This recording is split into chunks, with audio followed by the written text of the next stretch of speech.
샬롬. 이번 주 토라 포션은 바이크라 레위기 9장에서 시작하는 파라샤트 슈민입니다. 우리의 본문은 니산월의 첫째 날, 로시 호데시의 날에 시작됩니다.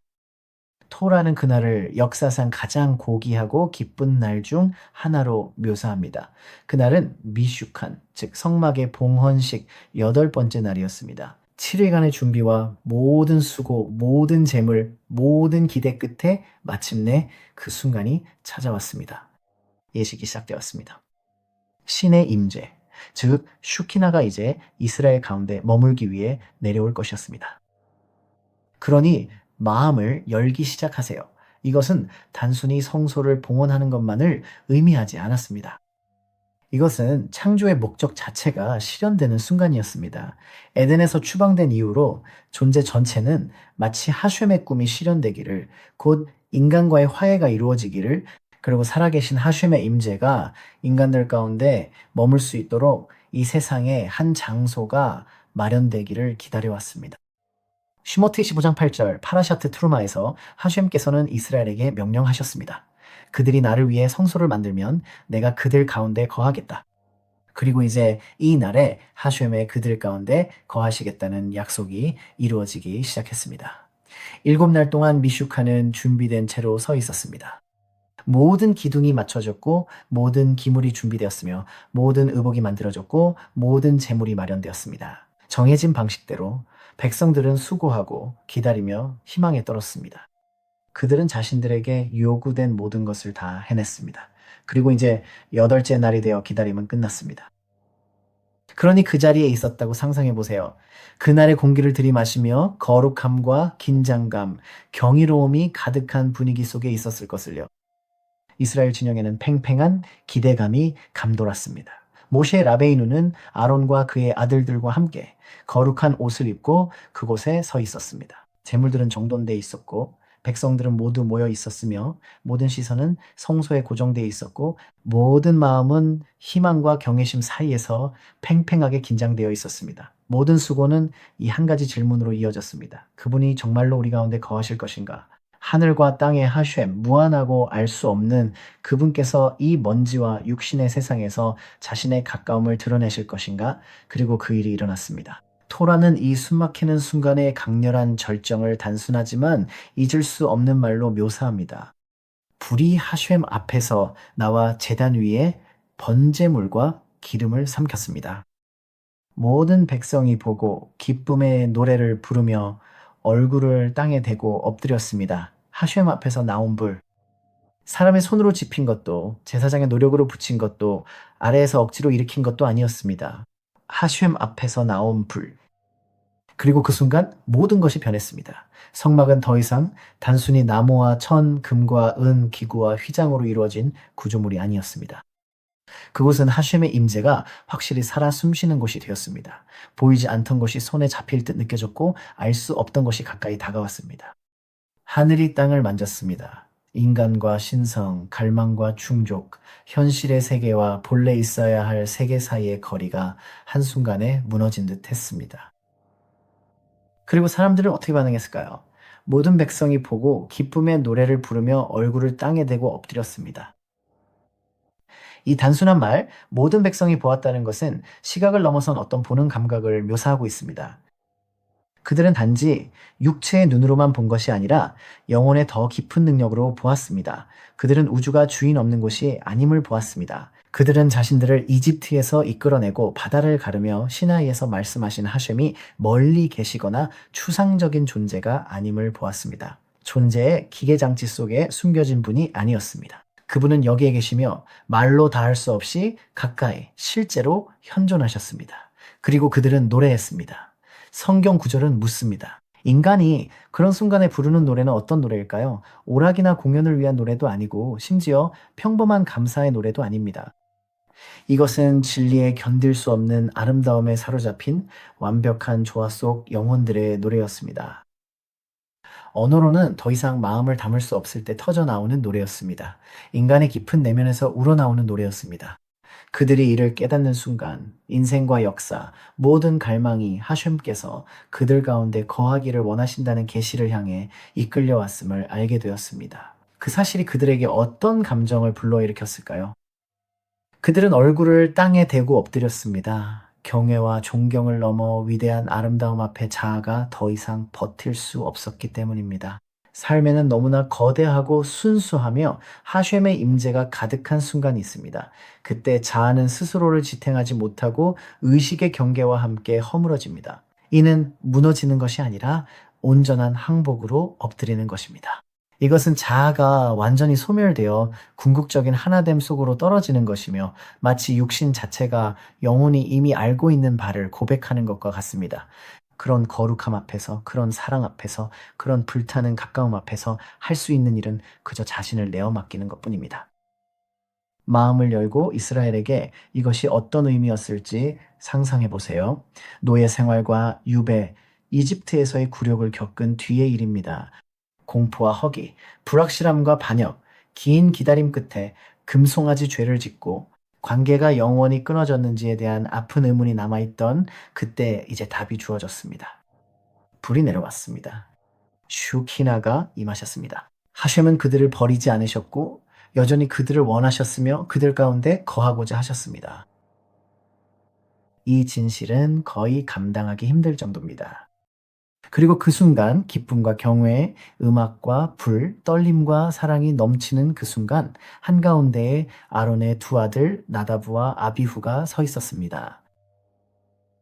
그들은 그 순간에 한가운데에 서 있었습니다. 바깥이 아니라 무관심한 관찰자가 아니라 그들의 인생에서 가장 위대한 영적 계시의 중심에 있었습니다. 그리고 바로 이곳 그 아름다움의 중심, 그 기쁨의 한가운데에서 그들의 비극이 조금 더 이해되기 시작합니다. 10장은 이 말씀으로 시작합니다. 아론의 아들들 나다브와 아비후는 각각 자기 향로를 가져다가 그 안에 불을 담고 그 위에 향을 놓았습니다. 그리고 그들은 하셴께서 명령하지 않으신 이방의 불을 하셴 앞에 가져왔습니다. 하셴 앞에서 불이 나와 그들을 삼켰고 그들은 하셴 앞에서 죽었습니다.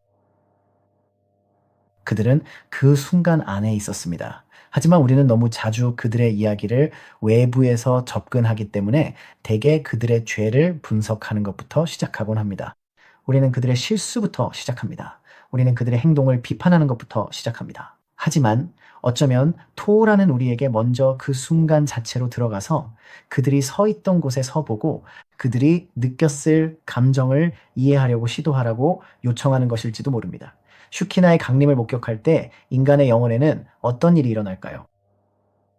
거룩한 사람들, 갈망하는 사람들, 이미 정죄되고 불타오르는 영혼을 가진 사람들에게는 어떤 일이 일어날까요? 하늘이 열리고 하셴의 살아있는 임재가 거의 견딜 수 없을 만큼 가까워질 때 온 백성이 노래하며 얼굴을 땅에 대고 엎드렸지만 나다브와 아비후는 단순히 군중의 일부가 아니었습니다. 그들은 거룩함의 중심에 서 있었습니다. 그들은 젊은 제사장들이었고 자신들이 경험한 것 중 가장 위대한 계시의 순간, 그리고 민족이 경험한 것 중 가장 위대한 계시의 순간에 신성한 불과 거룩함, 경외와 사랑으로 둘러싸여 있었습니다. 그러니 비난하기 전에 우리가 그들에게서 정확히 무엇을 바라는지 말해보세요. 그 가까움 속에 위험이 있었을지 모릅니다. 강렬해서 멈출 수 없는 갈망, 격렬해서 응답하고 싶던 사랑 속에 말입니다. 하늘과 인간의 불이 주님의 아름다움에 압도된 영혼 안에서 만났습니다. 그들은 더 나아가 더 가까이 다가가고 싶었고 더 많은 것을 바치며 그 불꽃 속에서 자신을 온전히 잃고자 했습니다.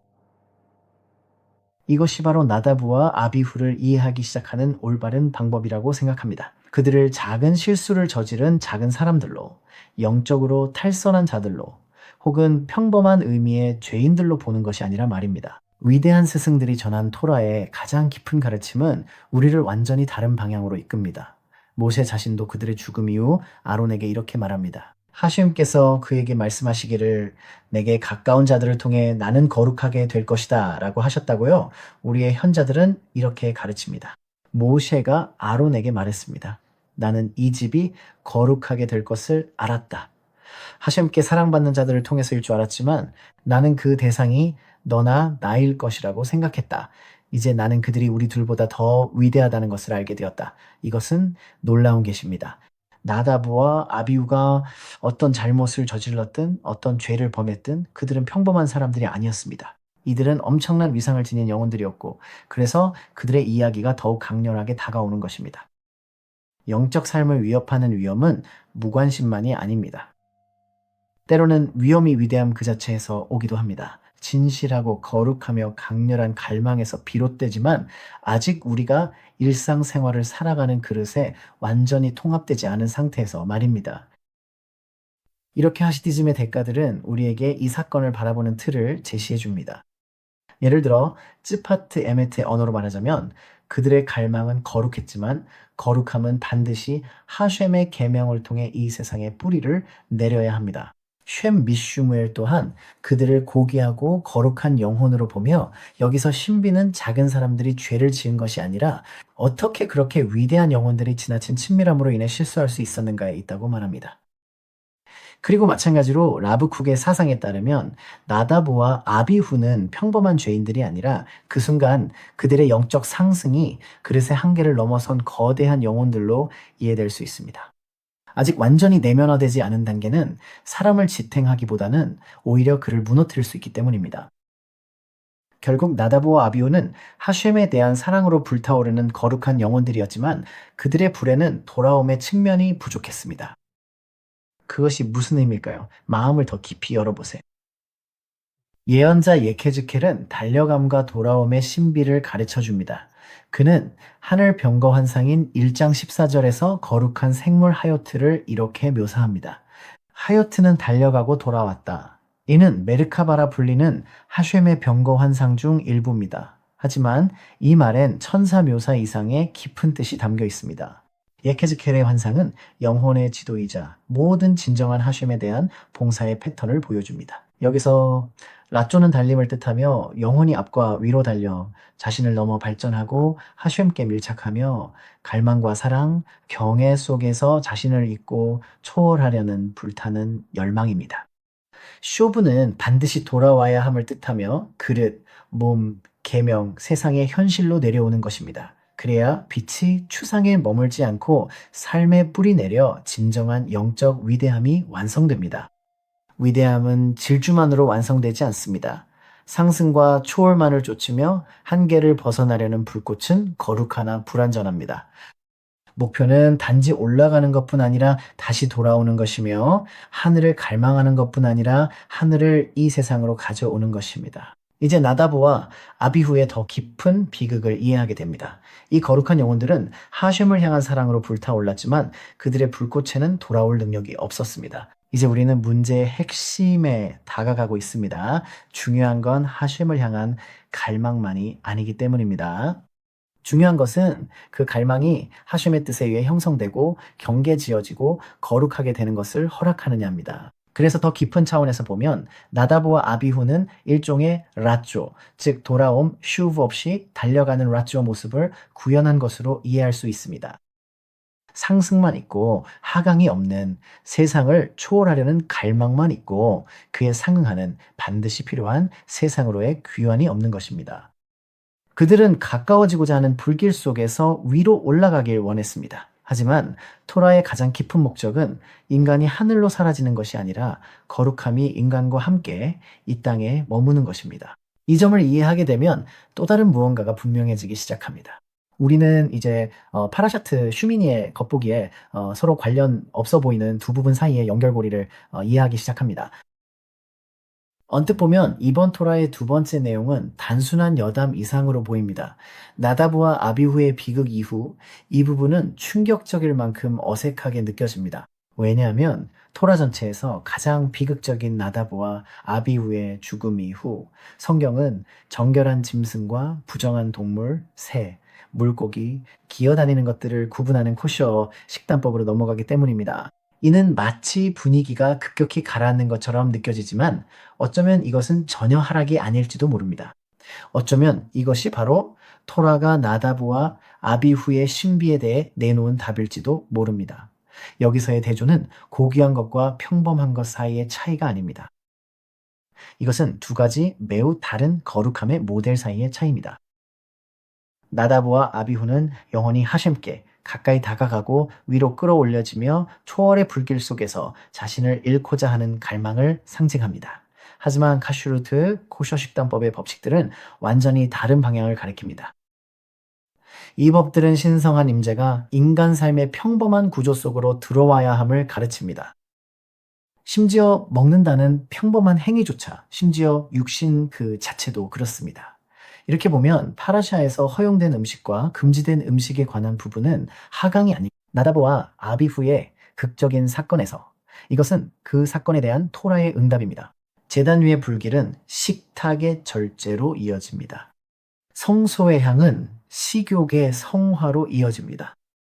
압도적인 환상은 조용하고 덜 극적이지만 자신이 입에 넣고 존재 속에 받아들이는 것에서 비롯되는 단단한 거룩함으로 이어집니다. 어쩌면 이것이 바로 토라가 우리에게 가르치고자 하는 것일지도 모릅니다. 사람이 거룩함을 경험했다는 가장 진정한 증거는 고양된 순간에 느끼는 감정뿐만 아니라 그 만남이 그의 삶의 방식을 어떻게 변화시키는가에 있습니다. 계시가 진짜라면 결국 그것은 그의 식탁까지 닿아야 합니다. 그것은 몸 안으로 들어와야 합니다. 그것은 일상생활을 정제해야 합니다. 바알 셴토브의 혁명적 접근은 신이 고귀한 상태뿐 아니라 평범한 일상과 식사, 말, 사업, 인간관계 속에도 계심을 강조합니다. 이는 타협이 아닌 바로 그 비천함이 아보다, 즉 신을 섬기는 자림을 뜻합니다. 이것은 우리 모두에게 매우 중요한 메시지입니다. 많은 사람들이 영성은 강렬함, 고향, 돌파구, 영감의 불꽃, 초월의 번쩍임을 의미한다고 생각하지만 물론 그런 순간들은 실제로 존재하며 그것들은 선물입니다. 마음이 열리고 영혼이 불타오르며 사람이 신에 대한 갈망으로 가득 차는 순간들이 있습니다. 그런 순간들은 소중합니다. 하지만 토라는 여기서 그런 순간들만이 최종 목표가 아니라고 말하고 있습니다. 거룩함의 시험은 당신이 올라갈 수 있는지에만 있지 않고 다시 돌아와 그 경험을 이 세상에 가져와 뿌리 내리는지에 달려있죠. 영적 진리의 증거는 황홀경의 순간에만 일어나는 일이 아니라 그 이후에 어떤 일이 일어나는가 있습니다. 당신은 어떻게 식사합니까? 당신은 어떻게 말합니까? 당신은 어떻게 자신을 절제합니까? 평범한 화요일에 당신은 어떻게 살아갑니까? 당신은 어떻게 몸을 거룩하게 합니까? 더 이상 하늘에서 불이 눈에 보이게 내려오지 않을 때 당신은 어떻게 하시움과 함께 걷습니까? 거룩함에 이끌려 위로 올라가는 것은 그 거룩함을 다시 아래로 가지고 내려오는 것보다 더 쉽습니다. 사무실로, 집으로, 침실로, 부엌으로, 시장으로, 식탁으로, 마음에 숨겨진 방으로, 그리고 성품이 천천히 빚어지는 그곳으로 말입니다. 그러니 카슈루트, 유대 식사법의 법칙들은 영성으로부터의 도피가 아닙니다. 토라는 거룩함이 황홀경뿐 아니라 일상의 성결에 있음을 선언합니다. 그래서 음식 규례에서 거룩함의 언어를 집요하게 사용하죠. 너희는 스스로 거룩하라. 내가 거룩하니 너희도 거룩할지니라 라는 11장 44절 말씀처럼 말입니다. 토라는 먹는 것을 단순한 생리현상이 아닌 하쇴을 섬기는 일로 봅니다. 입은 거룩함의 문이죠. 그리고 자신 안에 무엇을 받아들이는지가 중요합니다. 무엇을 거부하는지도 중요합니다. 절제 경계도 중요합니다. 모든 인간에게는 오직 비범한 것, 우리를 눈부시게 하는 것, 우리 자신을 벗어나게 하는 것에서만 하셴을 찾고자 하는 유혹이 있습니다. 하지만 하셴은 더 오래 지속되는 무언가를 요구하십니다. 그분은 육체적 영역 속에서도 스며들고 번성할 수 있는 거룩함을 요구하십니다. 토라는 갈망의 불을 거부하지 않습니다. 그 불을 이 땅에 뿌리내릴 그릇을 어떻게 만드는지 우리에게 가르쳐 줍니다. 이제 그 어느 때보다 더 깊이 마음을 여세요. 왜냐하면 우리가 지금 어디에 서 있는지 하셴의 거룩한 시간의 순환 속에서 지금 이 순간 어디에 있는지를 기억할 때 이 모든 메시지는 더욱더 빛나기 때문입니다. 이번 주에 우리는 오메르의 계수, 즉 오메르를 세는 날들을 시작했습니다. 아리잘과 하시디즘의 내면적 가르침에 따르면 이 날들은 정화와 정련의 시기이며 인내심을 가지고 내면을 다듬는 여정입니다. 하루하루 한 걸음 한 걸음씩 우리는 자신을 더 진실하게 알기 위해 우리의 감정을 치유하기 위해 영혼을 가리는 껍질을 벗겨내기 위해 노력합니다. 그래서 우리가 시나이 산에 도달하고 샤보트 절기를 맞이할 때 토라를 받을 자격이 있는 그릇이 될 수 있도록 하는 것입니다. 인상적인 점은 오메르 계수의 신성한 수행, 즉 아부다 전체가 영적 조급함과 정반대라는 것입니다. 오메르는 이집트에서 시나이까지 한 번에 도약하는 것을 불허합니다. 즉각적인 완벽함을 부정하며 모든 것을 해결하는 강렬한 거룩함의 섬광이라는 환상을 배격합니다. 대신 오메르는 우리에게 개수, 과정, 절제, 인내, 매일의 되돌아봄, 내면의 정직함, 그리고 우리가 우리 자신이 되어가는 느리고 어렵지만 아름다운 작업을 가르칩니다. 첫째 날, 둘째 날, 셋째 날. 오메르 세기는 우리를 어려운 질문과 마주하게 합니다. 이 세상 어디에 있으며 어디에 머무는가? 무엇을 부드럽게 해야 하는가? 무엇을 강화할지, 내 안의 친절함과 힘은 어디 있는지, 그리고 허영, 분노, 두려움, 조급함, 자아와 왜곡은 어디에 있는지 살핍니다. 어떻게 하쇴을 섬길 그릇이 될까요? 여기서 나다브와 아비후에 관한 깊은 통찰을 얻습니다. 루블린의 라브짜독 하코에는 이렇게 말합니다. 사람은 한 단계씩 단계에서 단계로 올라가야 한다고 가르칩니다. 그리고 만약 누군가가 자신의 현재 역량을 넘어서는 단계를 달성하려고 시도한다면 그것은 영혼을 압도할 수 있으며 그는 이 개념을 나다브와 아비후의 죽음에 적용합니다. 오메르는 영적 조급함에 대한 거룩한 대안이며 그런 의미에서 일종의 치유가 됩니다. 오메르는 또 다른 길을 알려줍니다. 영적 도약이 아닌 점진적 변화의 길이죠. 오메르는 영적 갈망이 균형을 이룰 때까지 자신을 정죄하라 가르칩니다. 이것이 토라를 받기 위한 준비의 깊은 뜻일 겁니다. 시나이에도 불과 계시 떨림이 있고 하셴의 목소리가 이 세상에 들어올 것입니다. 그러나 시나이 이전에는 계수가 있고 위에서 내리는 불 이전에는 아래에서의 인내심 있는 노력이 있어야 합니다. 계시를 안전하게 받기 전 우리는 압도당하지 않도록 그릇을 먼저 만들어야 합니다. 이것이 우리 삶을 향한 파라샤트 슈미니의 핵심 메시지입니다. 오직 높은 것만, 오직 압도적인 순간만을 추구하지 마세요. 거룩함이 오직 당신을 세상 밖으로 들어 올리는 것에만 존재한다고 상상하지 마십시오. 가장 깊은 거룩함은 세상에서 도피하는 것이 아니라 하셴을 세상 안으로 모시는 것입니다. 나다브와 아비후는 영혼이 하셴을 향해 심각하면서도 아름다운 갈망을 품고 있음을 우리에게 상기시켜 줍니다. 카슈루트의 법은 하셴께서 그 갈망이 삶의 성화로 내려오기를 원하신다라는 것을 우리에게 일깨워 줍니다. 그리고 오메르게스는 그 내려옴이 어떻게 이루어지는지를 우리에게 상기시켜 줍니다. 그것은 하루에 한 번씩, 한 가지 성품씩, 한 번의 정직한 행동씩, 한 걸음씩 차분하게 이루어집니다. 그러니 우리가 이 성스러운 여정을 6월절에서 샤보트까지 시작하면서 그릇을 파괴하는 불이 아니라 정화하는 불, 거룩한 불의 비밀을 배우게 되기를 바랍니다. 세상을 도피하는 불이 아니라 세상을 변화시키는 불이기를 바랍니다. 그리고 이날들의 느리고 성실한 내면의 영적 수련을 통해 우리가 그 공로를 얻게 되기를 바랍니다. 영혼을 가리는 불순물을 벗겨내고 우리의 마음을 정제하며 우리의 삶을 성화하여 토라를 새롭게 받을 만한 그릇이 되기를 바랍니다. 아멘.